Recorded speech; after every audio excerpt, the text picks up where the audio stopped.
રાજુલાના Bhavnagar Somnath highway નજીક અકસ્માતની ઘટના બની છે। છતડિયા ગામ નજીક ટ્રેલર પાછળ ગાડી અથડાઈ 10 મુસાફરોને નાની મોટી ઈજા પહોંચી તમામને સારવાર માટે હોસ્પિટલમાં ખસેડવામાં આવ્યા છે। છતડિયા ગામ નજીક ટ્રેલરની પાછળ ગાડી ઘૂસી ગઈ જેના કારણે 10 મુસાફરોને નાની મોટી ઈજા પહોંચી છે।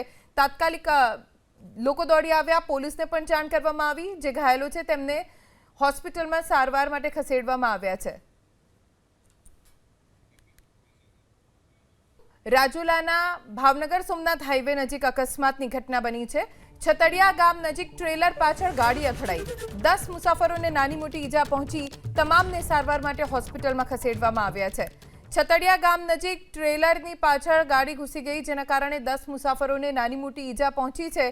તાત્કાલિક લોકો દોડી આવ્યા, પોલીસને પણ જાણ કરવામાં આવી। જે ઘાયલો છે તેમને હોસ્પિટલમાં સારવાર માટે ખસેડવામાં આવ્યા છે।